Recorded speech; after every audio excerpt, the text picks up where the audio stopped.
그 아이는 죄가 무엇인지도 몰랐습니다. 7살 세상이 너무 빨리 등을 돌렸지요. 하루아침에 도련님에서 죄인의 아들이 되었습니다. 모두가 외면한 유백일, 단 한 사람만이 아이 곁에 남았습니다. 피 한 방울 섞이지 않은 유모였습니다. 이 이야기는 그 선택에서 시작됩니다. 그날 밤 관아는 붉은 불길에 휩싸였습니다. 화염은 지붕의 기와를 집어삼키며 번져갔고 나무 기둥은 불꽃 속에서 무너져 내렸습니다. 사람들은 비명을 지르며 뛰쳐나왔습니다. 연기는 밤하늘을 까맣게 덮었고 타는 냄새가 마을을 뒤덮었습니다. 수령은 장부를 품에 안고 나오려 했으나 포졸들이 그를 붙잡았습니다. 수령날이 장부를 조작한 혐의로 체포하겠습니다. 포졸 대장이 차갑게 말했습니다. 수령은 고개를 저으며 소리쳤습니다. 이건 모함이요. 내가 장부를 조작했다니 말도 안 되는 소리요. 하지만 포졸들은 듣지 않았습니다. 수령의 팔을 비틀어 등 뒤로 묶고 밧줄로 단단히 조인 뒤 마당으로 끌고 나왔습니다. 불빛이 마당을 환하게 밝혔고 그 한가운데 어린 윤도련이 홀로 서 있었습니다. 아이는 겨우 10살쯤 되어 보였습니다. 창백한 얼굴로 아버지를 바라보며 작은 주먹을 꽉 쥐고 있었으나 몸은 떨리고 있었습니다. 저 아이도 죄인의 자식입니다. 함께 끌고 가십시오. 누군가의 목소리가 들렸습니다. 포졸 하나가 윤도련에게 다가갔습니다. 아이는 뒷걸음질 쳤으나 곧 벽에 등이 닿았습니다. 포졸의 손이 아이의 어깨를 움켜쥐려는 순간이었습니다. 잠깐, 날카로운 여인의 목소리가 마당을 가로질렀습니다. 관비월선이었습니다. 그녀는 불길 사이를 뚫고 달려왔습니다. 치마가 그을렸고 머리는 풀어져 어깨 위로 흩날렸습니다. 윤도련 앞을 가로막고 섰을 때 숨이 가빠 어깨가 크게 들썩였고 얼굴 전체에 검은 그을음이 묻어 있었습니다. 손은 화상으로 붉게 부어올라 있었습니다. 이 아이는 제 아들입니다. 월선의 목소리는 떨렸으나 단호했습니다. 포졸들이 일제히 그녀를 바라봤습니다. 수령도 윤도련도 모두가 얼어붙었습니다. 무슨 소리요? 이 아이는 수령의 아들이 아니오? 포졸 대장이 의심스러운 눈으로 물었습니다. 월선은 윤도련을 끌어안았습니다. 아이의 작은 몸이 그녀의 품에 파묻혔습니다. 아닙니다. 제가 낳은 아이입니다. 수령나리는 그저 저를 불쌍히 여겨 아이를 거두어 주셨을 뿐입니다. 거짓말이었습니다. 모두가 알고 있었습니다. 하지만 월선은 눈을 감지 않았습니다. 그녀는 포졸들을 정면으로 바라보았습니다. 윤도련은 고개를 들어 월선을 올려다보았습니다. 아이의 눈에 눈물이 천천히 고였습니다. 그 눈물은 뺨을 타고 흘러내렸습니다. 그렇다면 저 여자와 아이는 놔두십시오. 죄인의 자식이 아닙니다. 포졸 대장이 손을 천천히 내렸습니다. 칼이 멈췄습니다. 하지만 수령은 끌려갔습니다. 그의 발걸음은 마당의 흙먼지를 일으켰고 곧 어둠 속으로 사라졌습니다. 관아는 계속 타올랐습니다. 화염은 밤새도록 꺼지지 않았습니다. 월선은 윤도련을 안은 채 그 자리에 무릎을 꿇었습니다. 불빛이 두 사람의 그림자를 마당 끝까지 길게 느렸습니다. 아이는 소리 없이 울었고 월선은 그 작은 등을 쓰다듬었습니다. 가문은 그날 밤 완전히 무너졌습니다. 그리고 새로운 운명이 시작되었습니다.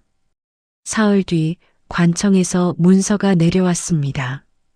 윤도련은 죄인의 자식으로 기록되었고 염전섬 격리 처분이 결정되었습니다. 월선이 아무리 자신의 아들이라 외쳤어도 관청은 믿지 않았습니다. 아니, 믿지 않는 척했습니다. 그들에겐 진실보다 명분이 중요했습니다. 내일 새벽 출발합니다. 포졸이 차갑게 통보했습니다. 월선은 고개를 끄덕였습니다. 윤도련은 아무 말도 하지 않았습니다. 그날 밤 아이는 작은 보따리를 꾸렸습니다. 옷가지 몇 벌과 아버지가 남긴 붓 하나가 전부였습니다. 다음 날 동이 트기 전 두 사람은 포졸들과 함께 길을 나섰습니다. 포졸은 셋이었습니다. 앞장선 이는 덩치가 크고 말수가 적었습니다. 뒤따르는 두 명은 자주 속삭이며 웃었습니다. 그 웃음이 월선의 등을 따라 흘렀습니다. 길은 좁고 험했습니다. 돌이 많았고 곳곳에 웅덩이가 있었습니다. 이것 참 고생길이구만. 포졸 하나가 중얼거렸습니다. 다른 하나가 낮게 웃었습니다. 어차피 섬까지 가는 길도 아니지 않소? 그건 그렇지. 월선은 걸음을 멈췄습니다. 윤도련이 그녀를 올려다보았습니다. 월선은 아이의 손을 꽉 잡았습니다. 포졸들은 눈치채지 못했습니다. 아니, 신경 쓰지 않았습니다.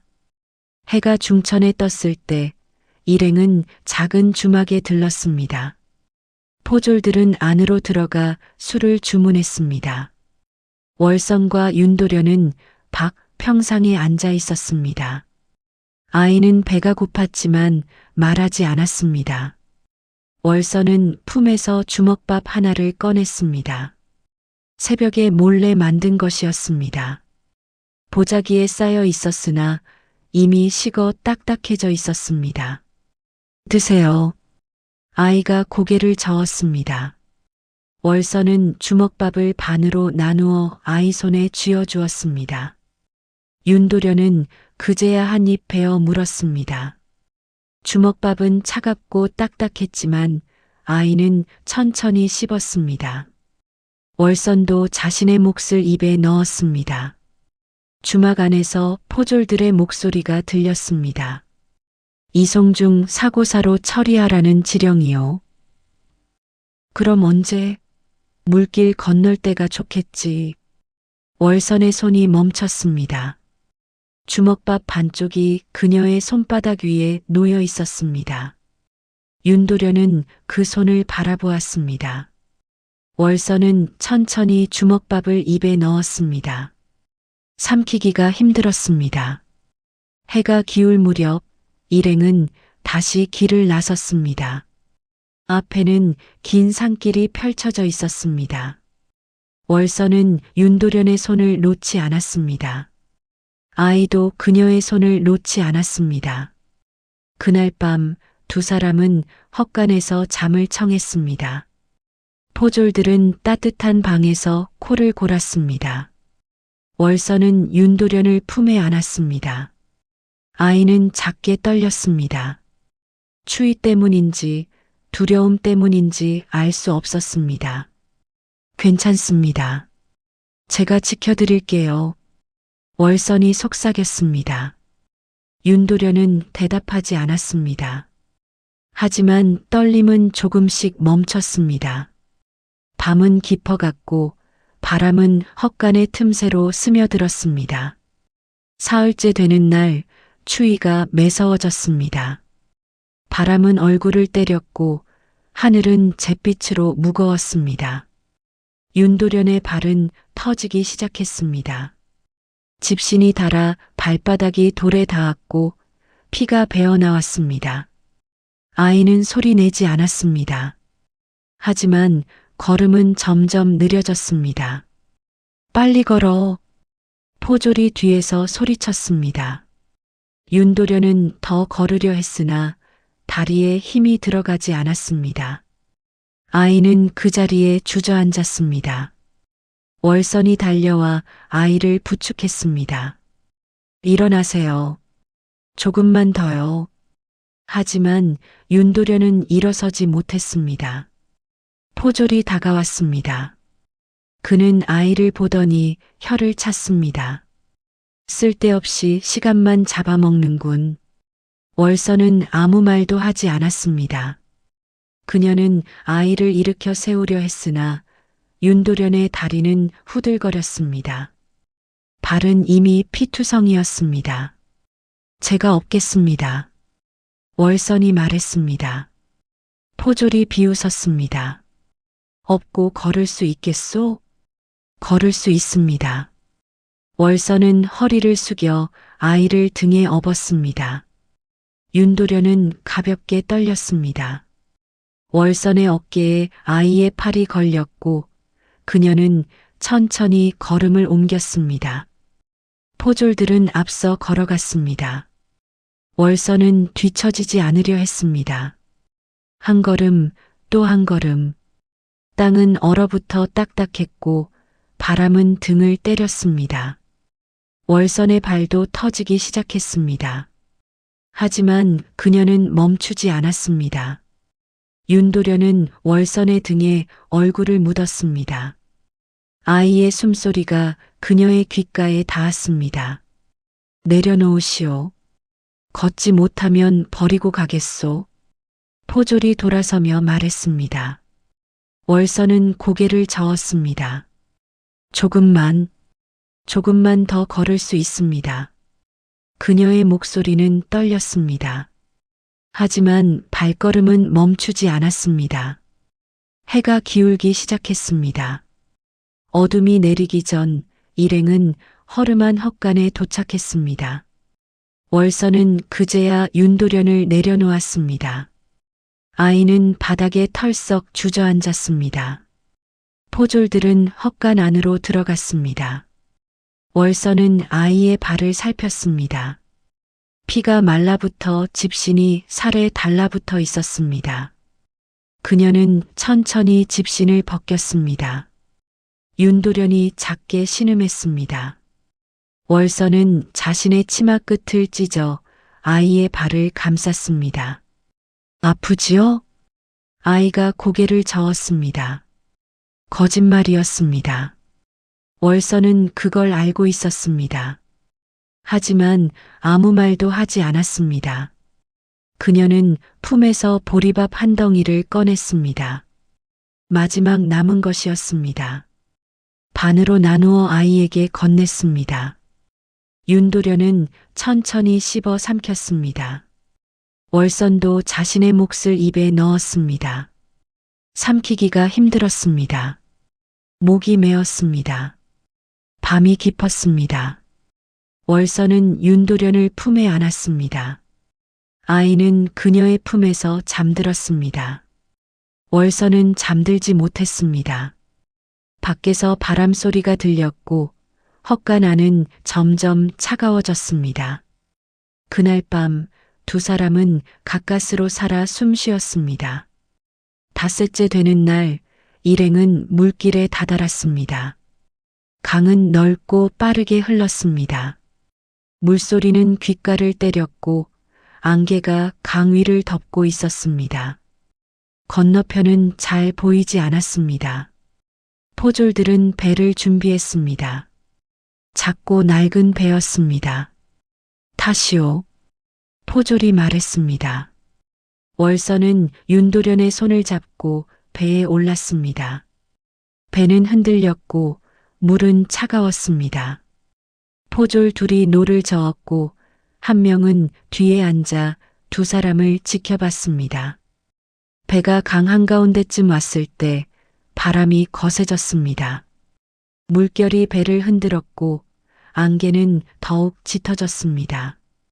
월선은 윤도련을 꽉 껴안았습니다. 아이는 떨었습니다. 뒤에 앉은 포졸이 천천히 일어섰습니다. 그는 윤도련을 향해 다가왔습니다.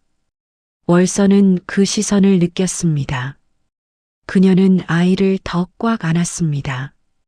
비켜라. 포졸이 낮게 말했습니다. 월서는 고개를 저었습니다. 안 됩니다. 명령이다. 비켜. 포졸이 손을 뻗었습니다. 그의 손이 윤도련의 옷깃을 잡으려는 순간이었습니다. 강풍이 불어왔습니다. 배가 크게 흔들렸고 포졸이 비틀거렸습니다. 하늘에서 날개치는 소리가 들렸습니다. 백로 떼였습니다. 수십 마리의 백로가 안개를 뚫고 내려왔습니다. 하얀 날개가 햇빛을 가렸고 그림자가 배 위를 덮었습니다. 날개가 포졸의 얼굴을 스쳤고 그는 균형을 잃었습니다. 이게 무슨... 포졸이 소리쳤습니다. 백로들은 배 주위를 맴돌았습니다. 날개 소리가 물소리를 덮었습니다. 노를 젓던 포졸들도 놀라 손을 멈췄습니다. 배는 물살에 휩쓸려 빙글빙글 돌았습니다. 배를 잡아. 한 포졸이 외쳤습니다. 하지만 배는 제멋대로 흔들렸습니다. 백로들은 계속 날아다녔습니다. 깃털이 공중에 흩날렸고 물보라가 사방에 튀었습니다. 월서는 윤도련을 더욱 꽉 안았습니다. 아이는 그녀의 품에 얼굴을 묻었습니다. 월서는 눈을 감았습니다. 배가 어디로 가든 그녀는 아이를 놓지 않을 생각이었습니다. 얼마나 흘렀을까요? 백로들이 하나둘 날아올랐습니다. 바람도 잦아들었습니다. 배는 천천히 안정을 찾았습니다. 포졸들은 서로를 바라보았습니다. 그들의 얼굴은 창백했습니다. 이건 하늘의 뜻이다. 한 포졸이 중얼거렸습니다. 다른 포졸도 고개를 끄덕였습니다. 뒤에 서 있던 포졸은 주저앉았습니다. 그는 더 이상 윤도련을 보지 않았습니다. 배는 천천히 강을 건넜습니다. 안개가 걷히고 건너편 땅이 보였습니다. 배가 육지에 닿았을 때 월서는 윤도련과 함께 배에서 내렸습니다. 아이는 여전히 떨었습니다. 월서는 아이의 등을 쓰다듬었습니다. 포졸들은 말없이 노를 정리했습니다. 그들은 더 이상 두 사람을 재촉하지 않았습니다. 일행은 다시 길을 나섰습니다. 하지만 공기는 달라져 있었습니다. 그날 죽음의 계획은 물길에서 뒤집혔습니다. 그리고 두 사람은 기적처럼 살아남았습니다. 열흘 만에 두 사람은 염전섬에 도착했습니다. 섬은 작고 황량했습니다. 땅은 소금기로 하얗게 변했고 바람은 쉬지 않고 불었습니다. 사람들은 모두 야위어 있었고 표정은 굳어 있었습니다. 죄인의 아들이다. 누군가 속삭였습니다. 사람들이 하나둘 모여들었습니다. 그들은 윤도련을 바라보았습니다. 아이는 고개를 숙였습니다. 월서는 아이 앞을 가로막았습니다. 비켜라. 죄인의 자식을 감싸면 너도 죄인이다. 한 남자가 말했습니다. 월서는 대답하지 않았습니다. 사람들은 곧 흩어졌습니다. 하지만 그들의 시선은 차갑게 남았습니다. 포졸들은 두 사람을 작은 움막으로 안내했습니다. 움막은 기울어져 있었고 지붕은 구멍이 뚫려 있었습니다. 바닥에는 집 몇 줌이 전부였습니다. 여기서 지내시오. 포졸이 말하고 떠났습니다. 월서는 움막 안을 둘러보았습니다. 벽은 금이 가 있었고 바람이 그 틈으로 들어왔습니다. 윤도련은 구석에 앉았습니다. 아이는 아무 말도 하지 않았습니다. 다음 날부터 월서는 일을 시작했습니다. 염전에서 소금을 나르는 일이었습니다. 무거운 소금 자루를 어깨에 메고 뜨거운 햇볕 아래서 걸었습니다. 손은 소금에 쓸려 터졌고 피가 흘렀습니다. 하지만 그녀는 멈추지 않았습니다. 저녁이 되면 월서는 움막으로 돌아왔습니다. 윤도련은 항상 그 자리에 앉아 있었습니다. 월서는 품에서 보리밥 한 덩이를 꺼냈습니다. 하루 일한 대가로 받은 것이었습니다. 반으로 나누어 아이에게 건넸습니다. 드세요. 윤도련은 천천히 받아 먹었습니다. 월선도 자신의 몫을 입에 넣었습니다. 삼키기가 힘들었습니다. 목이 말랐습니다. 밤이 되면 월선은 윤도련에게 글을 가르쳤습니다. 땅바닥에 나뭇가지로 글자를 그렸습니다. 숫자도 가르쳤습니다. 장부를 읽는 법도 알려주었습니다. 왜 가르치세요? 윤도련이 물었습니다. 월선은 잠시 멈췄습니다. 언젠가 필요할 날이 올 겁니다. 아이는 더 묻지 않았습니다. 월선은 계속 글자를 그렸습니다. 윤도련은 그 글자를 따라 그렸습니다. 촛불이 깜빡였고 그림자가 벽에 흔들렸습니다. 한 달이 지났습니다. 월선의 손은 굳은 살로 뒤덮였습니다. 얼굴은 햇볕에 그을렸고 몸은 더욱 야위었습니다. 하지만 그녀는 매일 일했고 매일 밤 윤도련을 가르쳤습니다. 섬 사람들은 여전히 두 사람을 외면했습니다. 아무도 말을 걸지 않았고 아무도 도와주지 않았습니다. 월선은 신경 쓰지 않았습니다. 그녀에게 중요한 건 오직 하나였습니다. 윤도련이 살아남는 것. 어느 날 밤 윤도련이 물었습니다. 왜 저를 구하셨어요? 월선은 아이를 바라보았습니다.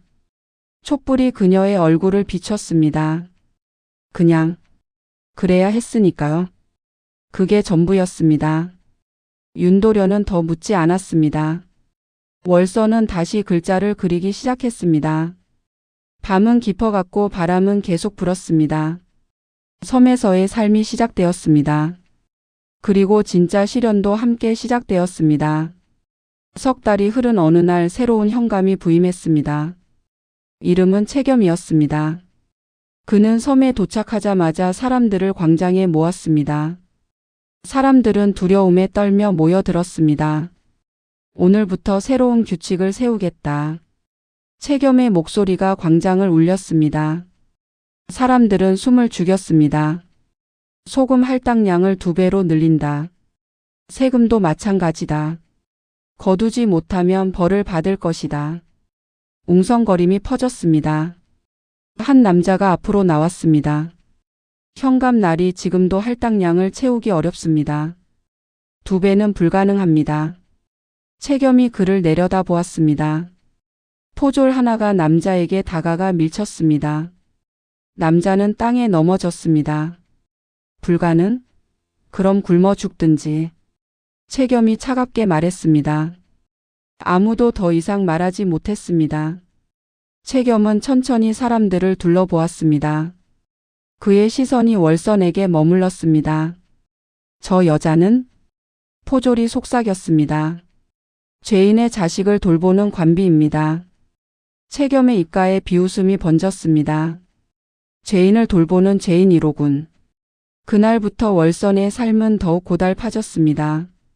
할당량은 늘었고 감시도 심해졌습니다. 하루 종일 일해도 보리밥 한 덩이가 고작이었습니다. 손은 더욱 터졌고 등은 휘었습니다. 한 달 뒤 채겸이 다시 광장에 나타났습니다.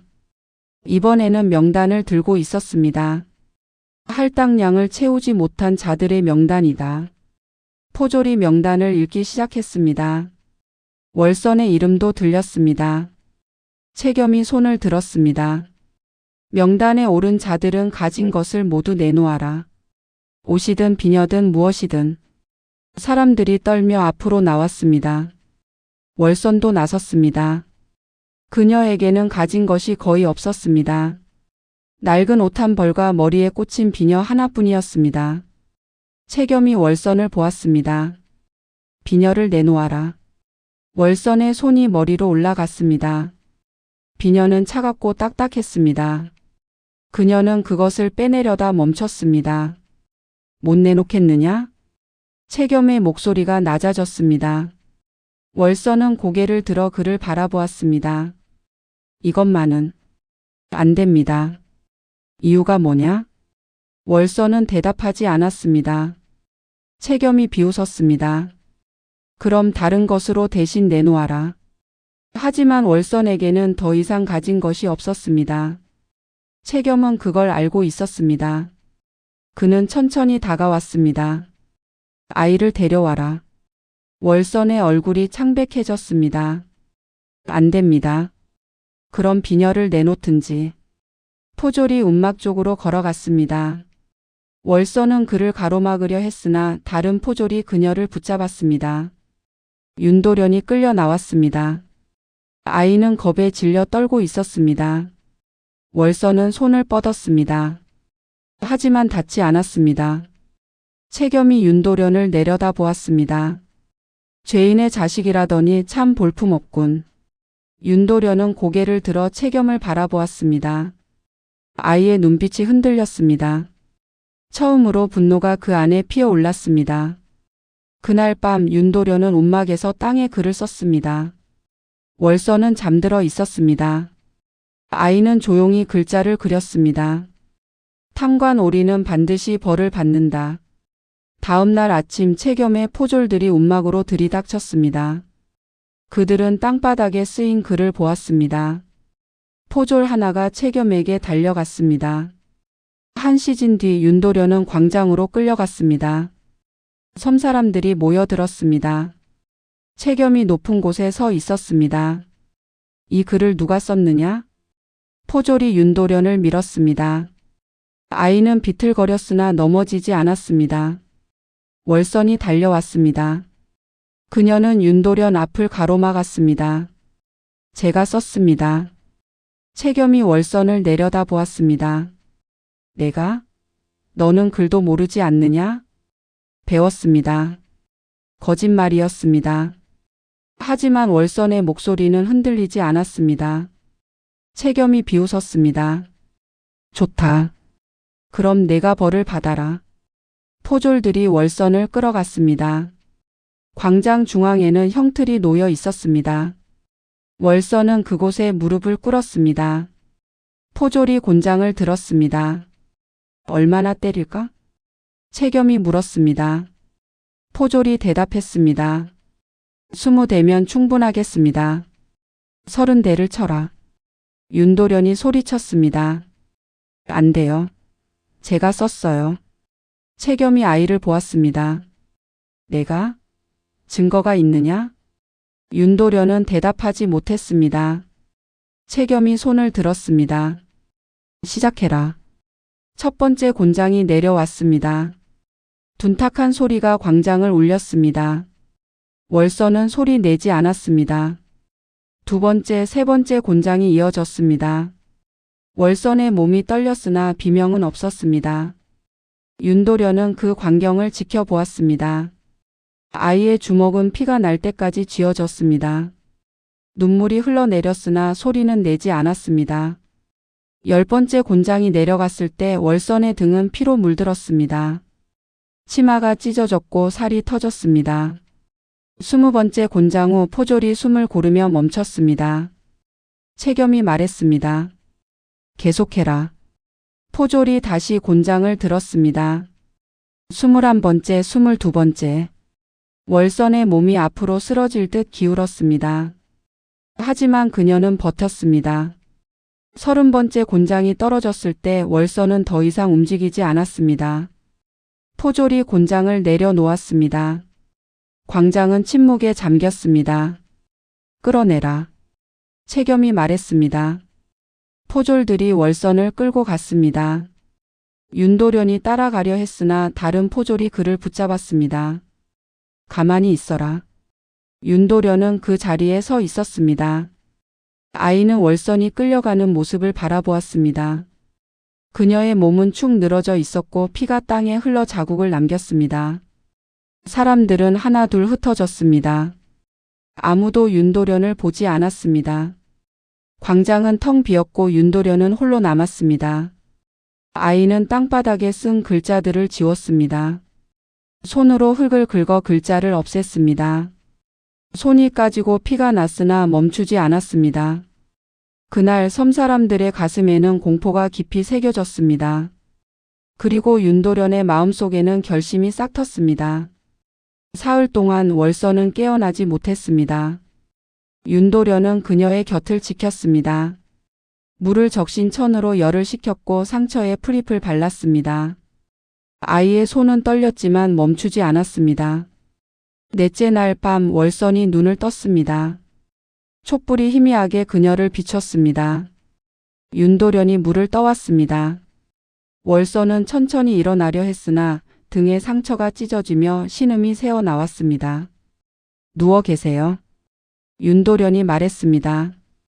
월선은 아이를 바라보았습니다. 아이의 얼굴은 야위었고 눈 아래는 시커멓게 멍들어 있었습니다. 며칠이나 지났나요? 나흘입니다. 월선은 고개를 끄덕였습니다. 손을 들어 머리를 만졌습니다. 비녀가 그대로 꽂혀 있었습니다. 그녀는 천천히 비녀를 빼냈습니다. 이걸 보세요. 윤도련이 비녀를 받아 들었습니다. 촛불에 비녀를 가까이 가져갔습니다. 비녀는 평범해 보였습니다. 하지만 끝부분이 이상했습니다. 여기 틈이 있습니다. 월선이 속삭였습니다. 윤도련은 조심스럽게 비녀 끝을 돌렸습니다. 딸깍 소리와 함께 비녀 끝이 열렸습니다. 안에서 작은 조각 하나가 나왔습니다. 이게 뭔가요? 월선이 숨을 고르며 말했습니다. 관청, 도장의 일부입니다. 윤도련의 손이 멈췄습니다. 당신 아버지가 억울하게 누명을 쓴 건 누군가 장부를 조작했기 때문입니다. 누가요? 모릅니다. 하지만 관청 도장을 찍은 사람은 진짜 도장을 가진 사람이 아닙니다. 월선이 기침을 했습니다. 피가 섞인 침이 나왔습니다. 윤도련이 물을 건넸습니다. 월선은 한 모금 마시고 계속 말했습니다. 수령님이 불타는 관아에서 장부를 가지고 나오려 하셨을 때 진짜 도장 조각을 제 비녀에 숨기셨습니다. 왜 말씀하지 않으셨어요? 때가 아니었습니다. 하지만 이제 월선의 목소리가 작아졌습니다. 윤도련은 도장 조각을 들여다보았습니다. 조각에는 글자 일부가 새겨져 있었습니다. 이걸로 뭘 할 수 있나요? 가짜 도장과 비교하면 다릅니다. 진짜는 이 조각과 맞아떨어집니다. 월선이 숨을 몰아쉬었습니다. 윤도련은 도장 조각을 꼭 쥐었습니다. 제가 증명하겠습니다. 안 됩니다. 너무 위험합니다. 하지만 윤도련의 눈빛은 흔들리지 않았습니다. 월선은 아이를 바라보았습니다. 그 눈빛이 낯설었습니다. 더 이상 두려움에 떠는 아이가 아니었습니다. 약속하세요. 살아서 돌아오겠다고. 윤도련은 고개를 끄덕였습니다.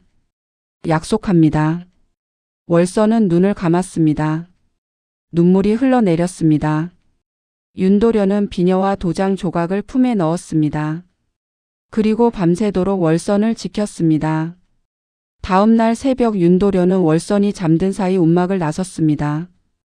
비가 내리기 시작했습니다. 빗방울은 차갑게 얼굴을 때렸습니다. 아이는 멈추지 않았습니다. 관사를 향해 걸었습니다. 손에는 비녀가 쥐어져 있었습니다. 폭풍이 몰려오고 있었습니다. 폭우가 섬을 덮었습니다. 천둥이 울렸고 번개가 하늘을 갈랐습니다.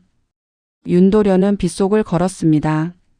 옷은 젖어 몸에 달라붙었고 머리카락에서 물이 흘러내렸습니다. 관사는 높은 곳에 있었습니다. 포졸들이 지키고 있었으나 폭우 때문에 시야가 흐렸습니다. 윤도련은 담을 넘었습니다. 손이 미끄러졌으나 떨어지지 않았습니다. 땅에 내려섰을 때 무릎이 꺾였으나 곧 일어섰습니다. 관사 뒤편에는 창문이 있었습니다.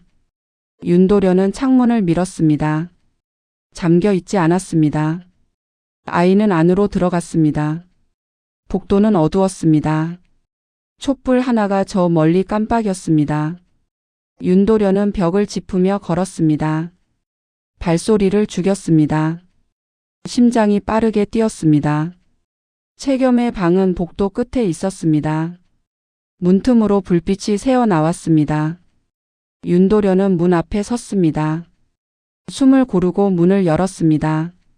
채겸이 책상 앞에 앉아 있었습니다. 그는 윤도련을 보고 눈을 크게 떴습니다. 너, 어떻게 여기까지? 윤도련은 대답하지 않았습니다. 아이는 품에서 비녀를 꺼냈습니다. 채겸이 비웃었습니다. 비녀를 훔치러 온 개냐? 아닙니다. 윤도련이 말했습니다. 처음으로 아이의 목소리는 떨리지 않았습니다. 증거를 보여드리러 왔습니다. 채겸이 일어섰습니다. 증거? 무슨 증거? 윤도련은 비녀를 들어 올렸습니다. 그리고 바닥에 내리쳤습니다. 비녀가 부서지며 도장 조각이 튀어나왔습니다. 이게 진짜 관청 도장의 일부입니다. 채겸의 얼굴이 굳었습니다. 윤도련은 계속 말했습니다. 제 아버지를 모함한 장부에 찍힌 도장은 가짜입니다. 이 조각으로 증명할 수 있습니다. 채겸이 천천히 다가왔습니다. 그의 눈빛이 차갑게 변했습니다. 그래서 내가 뭘 할 수 있는데? 감찰관에게 알릴 겁니다. 채겸이 웃었습니다. 낮고 음산한 웃음이었습니다. 감찰관? 이 섬에 감찰관이 올 줄 아느냐? 윤도련은 흔들리지 않았습니다. 오게 만들 겁니다. 채겸의 손이 허리로 갔습니다. 칼자루를 잡았습니다. 칼이 천천히 빠져나왔습니다. 내가 살아서 이 방을 나갈 수 있을 것 같으냐? 윤도련은 뒤로 물러섰습니다. 채겸이 다가왔습니다. 칼이 번쩍였습니다. 그 순간 문이 벌컥 열렸습니다. 포졸 하나가 뛰어 들어왔습니다. 현감나리. 감찰관이 섬에 도착했습니다. 채겸의 칼이 멈췄습니다. 그는 포졸을 돌아보았습니다. 뭐라고? 포구를 뚫고 감찰관이 오셨습니다. 지금 광장으로. 채겸의 얼굴이 하얗게 변했습니다. 칼이 바닥에 떨어졌습니다. 윤도련은 도장 조각을 주워 품에 넣었습니다.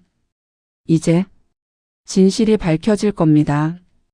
채겸은 그 자리에 서 있었습니다. 포졸이 윤도련을 끌어내려 했으나 아이는 스스로 걸어 나갔습니다. 폭우는 여전히 쏟아지고 있었습니다. 하지만 윤도련은 더 이상 두렵지 않았습니다. 운명의 판이 뒤집히는 순간이 왔습니다. 새벽이 밝았습니다. 폭우는 그쳤고 하늘은 맑았습니다.